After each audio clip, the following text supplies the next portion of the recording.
Episode 258 of the Read to Lead podcast is brought to you in part by Gusto, with easy online payroll benefits and HR built for modern small businesses. You can demo their software free for 90 days right now when you run your first payroll. Visit gusto.com/read to lead to find out more.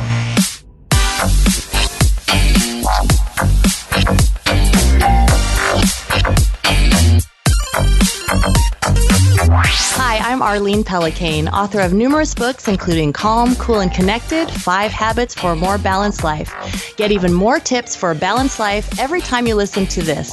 It's the Read to Lead podcast with my friend, Jeff Brown. Hi there, I am Jeff, and this is the podcast dedicated to your personal and professional growth. Good news, I'm on the mend, feeling better than I felt in weeks. Not quite 100%, but getting pretty close. If you're new here, you need to know that I believe that true success in business and in life is only possible with intentional and consistent reading. In other words, you need to develop the desire to be a lifelong learner. And though today we're not featuring a specific book, I do want to take the time you're giving me to share some specific career advice. One item of which it took me years to learn, but now I recommend to virtually every working person today. I want to share with you the next 3 steps you should take if your current job is no longer fulfilling you and you're not sure what to do next. Now, that may mean simply searching for a new job, but it may also mean it's time for you to take the leap and venture out on your own. A dream of many, but a path that is taken by few. The first step is one I recommend no matter what you're trying to accomplish, and that is simply to begin with the end in mind. If you, like I once did, have a desire to transition from your job to working for yourself, set a deadline, a date in the future by which you desire to ultimately make that transition. Now, the first time my wife and I set this goal, it made all the difference. At one point in our marriage, we wanted her to be able to work only when she wanted, not because she had to, and to be able to do so from home. So we began by picking a date in the future by which we wanted to make this happen. Our choice was aided, as you might imagine, by determining how much of a nest egg we felt was necessary and how long we thought it would take us to aggressively save that much money. I'm thrilled to report that years ago we were able to do exactly that, and my wife has been working from home whenever she wants and not when she doesn't want ever since. The second time we did this was when I realized my passion for the industry I was working in for 24 years wasn't what it used to be. I began thinking about things like life beyond my present job, and I knew deep down that I wanted to work for myself someday. So I talked it over with my wife, and together we chose a date that was not close enough to feel scary just yet, and not far enough away that we could afford to sit on our hands. Now, as it turns out, through no fault of my own, I would lose my job 6 or 7 months before that date we'd set as our goal, which is why taking step number 2 is incredibly important. And that step is start a side project or a side hustle in your spare time right now. Like I did, don't set that date to make the transition out into the future and assume everything between now and then is going to be just fine. Now, this can be something related to your current career or something completely unrelated. The beauty of this is it can even be something that you know you don't want to do long term. In my case, I enjoyed tinkering around with websites. I had started a blog of my own a couple of years before and enjoyed creating them. Now, eventually that would lead to me creating websites and mobile apps too. So, for fun and extra income, I started helping small businesses with both of those things in my spare time. And I only took on the few I could handle because I was working a regular job. I didn't absolutely have to have the money, but it was great side income that I could sock away. Again, for that date we'd set in the future that I ultimately wanted to leave my full-time job. Now again, while I knew that earning a living doing those things wasn't ultimately what I saw for my future, this side hustle was a godsend because it helped my wife and I keep our heads above water financially when that fateful day came. Because that side business, that side hustle had already existed for a couple of years, I was able to immediately transition it into a full-time 40-hour-a-week endeavor.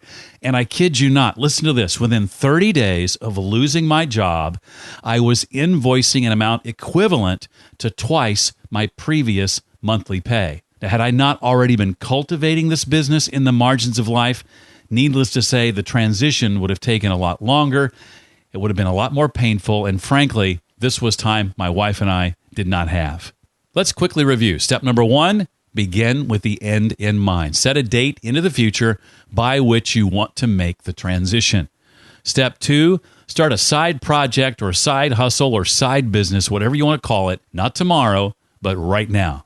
Now, if you're saying, Jeff, I'm not sure where to begin with my side hustle, let alone think about transitioning full-time from my current job to working for myself, the good news is step number 3, and that is attend for free my upcoming online conference called the Boss Free Virtual Summit. Now, this is a great, no-risk way to learn tons more about what working for yourself can look like from some of the world's smartest people, all of them doing exactly what I did. They ventured out on their own, built an amazing life of freedom and fulfillment, and never looked back. Not only is this online conference free, but because it's online, you're not going to have to fly anywhere, book a hotel, pay all those expenses, or even, for that matter, change out of your pajamas because I'm bringing it to your laptop. It'll feature 30-plus speakers over 8 days. Folks like Chris Brogan, Dory Clark, Ryan Levesque, Dan Miller, Jeff Goins, Farnoosh Brock, Natalie Sisson, Carrie Oberbrunner, and many, many more. Maybe you just want to learn whether this path is even the right one for you. Again, you can learn exactly that risk-free. Or maybe you want answers to the questions like those from Steve that I got in a reply to an email I sent out just yesterday. He asks questions like, how do I know if I'm financially able to make the jump away from my day job? How do I find my customers or clients for my side job? Once I've decided that I want to leave my job, how do I stay motivated and do good work when I've already got one foot out the door? Awesome question, Steve. Thank you. These and many more will be answered during the Boss Free Virtual Summit. To register for free right now, just visit this site, bossfreesummit.com. That's bossfreesummit.com. I am so looking forward to being able to share this content with you and having you attend the Boss Free Virtual Summit. Again, visit bossfreesummit.com. Well, this episode is sponsored by Gusto, offering easy online payroll benefits and HR built for modern small businesses across the country, like the one you may be building in the very near future. Gusto offers fast, easy-to-run payroll, including W-2s and 1099s. Expert HR advice is just a phone call away. They offer health benefits, 401ks, and more for nearly every budget. Gusto automatically files and pays all state, local, and federal payroll taxes.